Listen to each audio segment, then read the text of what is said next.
क्यों आई जापान से माता ओशो से मिलने।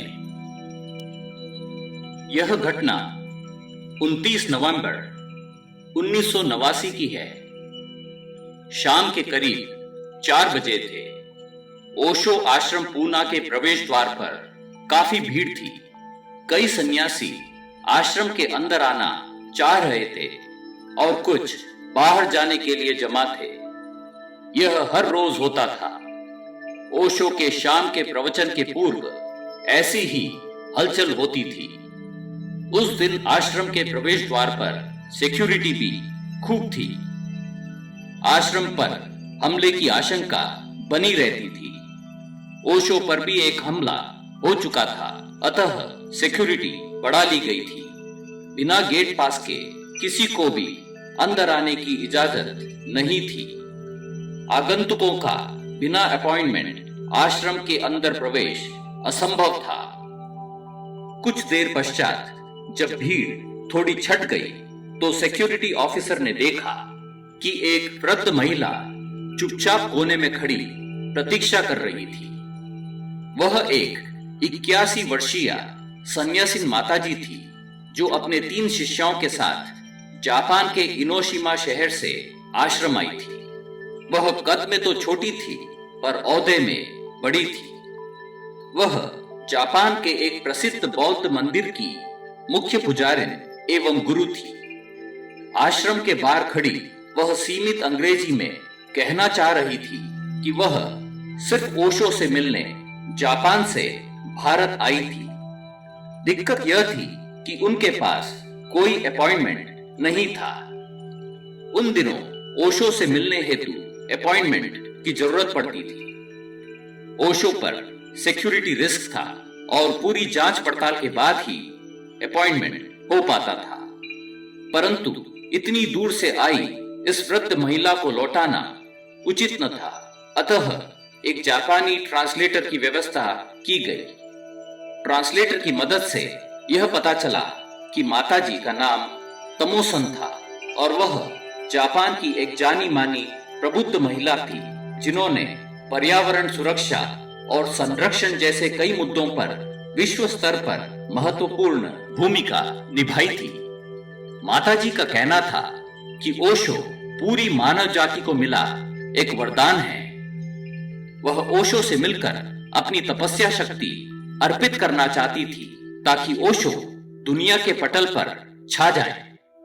उनका कहना था कि ईसा मसीह और गौतम बुद्ध के बाद ओशो ही वह तीसरे महास्तंभ थे जो पुनः सोए हुए समाज को जगा सकते थे। अब तक काफी लोग उनके आसपास जमा हो गए थे।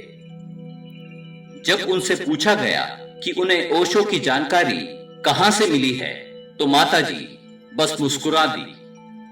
आश्रम प्रशासन की मुश्किल यह थी कि क्या माताजी की कहानी पर विश्वास करें या नहीं, और क्या इन्हें ओशो से मिलाना उचित होगा। बहरहाल उनकी उम्र को देखते हुए आश्रम प्रशासन ने उन्हें प्रवेश दे दिया। अब देखना यह था कि ओशो माताजी का स्वागत कैसे करेंगे भी या नहीं। सायंकाल के प्रवचन का समय हो चुका था। हॉल में दिव्य सन्नाटा था। सब ओशो के पधारने की प्रतीक्षा कर रहे थे। माताजी अपनी शिष्यों के साथ पहली पंक्ति में विराजमान थी। कुछ देर पश्चात ओशो अपने चिर परिचित अंदाज में हाथ जोड़े हॉल में पधारे। पूरा वातावरण दिव्य सुगंध से भर गया था। ओशो की सेक्रेटरी ने उन्हें माताजी के विषय में जानकारी दी। ओशो ने तुरंत कुछ गुलाब के फूल मंगा लिए और फिर माताजी को इशारे से स्टेज के पास बुला लिया और उनका स्वागत फूलों से किया। माताजी ने झुककर जापानी मुद्रा में अभिनंदन स्वीकार किया। हालांकि स्वागत के दौरान ओशो और माताजी मुस्कुरा रहे थे। दोनों के बीच एक शब्द का भी आदान प्रदान नहीं हुआ। फिर ओशो अपने आसन पर बैठ गए और माताजी भी विराज गई। प्रवचन के पश्चात ओशो की सेक्रेटरी ने माताजी को ओशो द्वारा लिखा हुआ एक पत्र दिया जिसमें लिखा था, मैं जानता हूं कि आपने बुद्धत्व को प्राप्त कर लिया है, परंतु आपको बुद्धत्व के भी आगे जाना है। शुभ आशीर्वाद के साथ, ओशो। दूसरे दिन माताजी जापान लौट गई। आश्चर्य की बात यह थी कि सब कुछ पूर्व से ही नियोजित लग रहा था, जैसे कि ओशो जानते थे कि माताजी आने वाली हैं। वैसे ओशो और माताजी के बीच एक भी शब्द का आदान प्रदान नहीं हुआ था, परंतु लगता था जैसे मौन के उन कुछ क्षणों में बहुत कुछ घट गया था। जापान लौटते हुए माताजी बहुत खुश थी और पूर्णतया संतुष्ट भी। उनके हाव भाव से लग रहा था कि जो कष्ट उन्होंने जापान से भारत आने में उठाए थे वे फलदायक साबित हुए थे। गुरु प्रेमियों, यह स्टोरी हमने मां वीणा श्लेगल की किताब ग्लिम्पसेस ऑफ माय मास्टर से ली है, जो इस घटना के दौरान आश्रम में मौजूद थी। स्टोरी के कुछ हिस्से हमने मां पुण्या की किताब ऑन द एज से ली है। गुरु प्रेमियों, यहां से एक नई कहानी की शुरुआत होती है। उन दिनों वीणा श्लेगल ओशो पर किताब लिख रही थी, जिसके लिए वह जानकारियां इकट्ठा कर रही थी। इस घटना ने उन पर एक अमिट छाप छोड़ी थी। आश्रम में रहते हुए उनके स्मरण में इस तरह की यह पहली घटना थी जब ओशो किसी अनजाने व्यक्ति से बिना अपॉइंटमेंट के मिले हों और उनका स्वागत फूलों से किया हो। आखिर यह महिला कौन थी? ओशो ने उनसे बात तक नहीं की थी और न ही माताजी ने कोई निवेदन किया था। यह बात वीणा जी के मन में कौतूहल पैदा कर रही थी। कुछ वर्षों बाद वीणा जी का जापान जाना हुआ। जापान पहुंचते ही उन्होंने माताजी तमोसन पर जानकारियां इकट्ठा करना शुरू कर दी। वीणा जी जापान के शहर कामाकुरा में रुकी थी। पता करने पर मालूम चला कि माताजी का मंदिर वहां से 20 मिनट की दूरी पर था। माताजी इनोशिमा में रहती थी। यह जानकारी मिलते ही वीणा जी की खुशी का ठिकाना न रहा। एक सहयोगी के साथ वे उसी समय निकल पड़ी। पते पर पहुंचने पर उन्होंने पाया वह एक बौद्धिक मंदिर था, जो जापानी वास्तुकला का जीता जागता नमूना था। आसपास का शांत वातावरण, सुंदर हरे पेड़ पौधे, अगरबत्ती की महक, सब मिलकर वातावरण को शुद्ध कर रहे थे। मंदिर के प्रांगण में पहाड़ी झरने का फव्वारा था, जिससे हाथ धोकर मंदिर में प्रवेश किया जाता था। यह सदियों पुरानी जापानी परंपरा का हिस्सा था। जूते उतारकर कुछ सीढ़ियां चढ़ने के बाद जब वे मंदिर में दाखिल हुई तो एक युवती घास की बनी हुई चप्पलें ले आई, जिसे पहनकर मंदिर में चलना होता था। मंदिर के सामने से होते हुए वह युवती वीणा जी को एक कमरे में ले आई, जहां माताजी उनकी प्रतीक्षा कर रही थी। माताजी ने आलिंगन कर उनका स्वागत किया। वीणा जी लिखती हैं कि माताजी की उम्र को देखते हुए वह काफी मजबूत नजर आई। युवती दरअसल माताजी की पुत्री थी।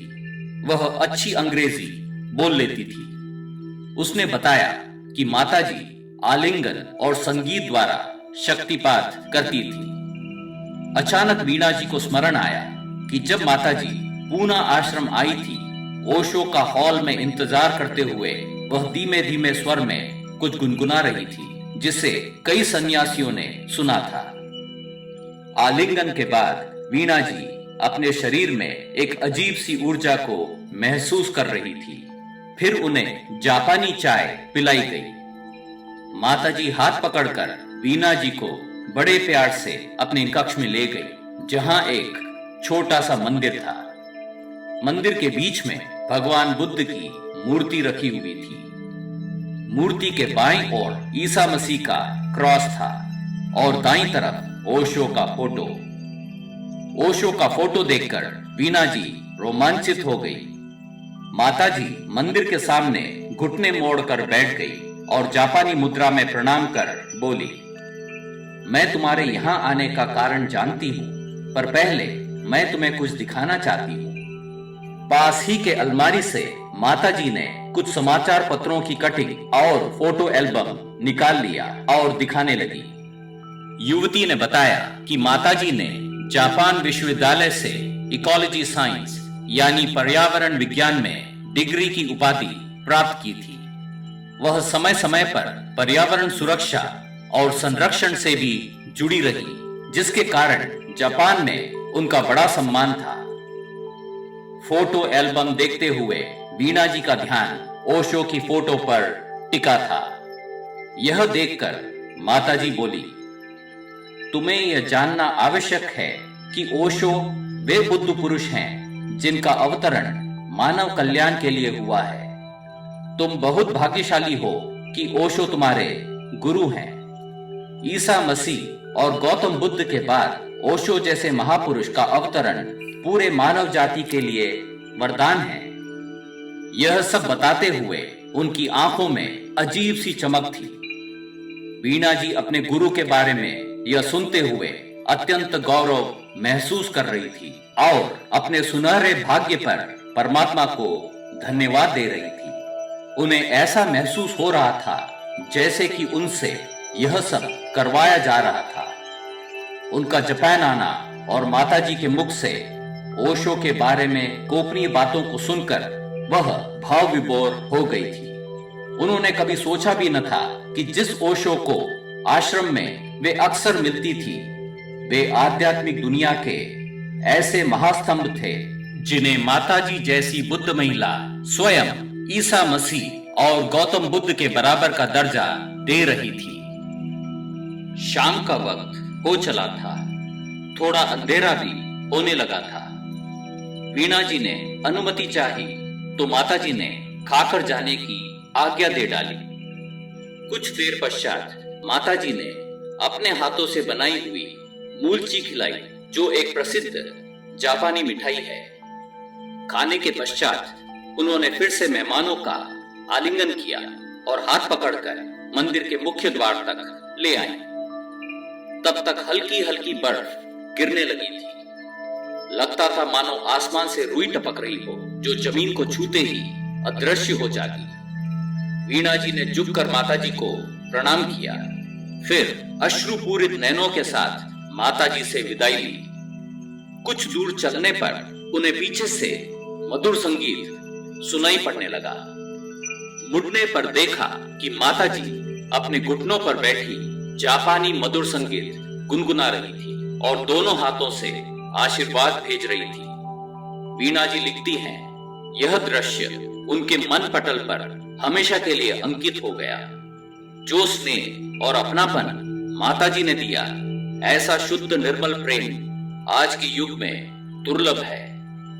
एक प्रबुद्ध महिला होते हुए माताजी ने जो सरलता और निर्मलता का सच्चा उदाहरण प्रकट किया, वह अविश्वसनीय था।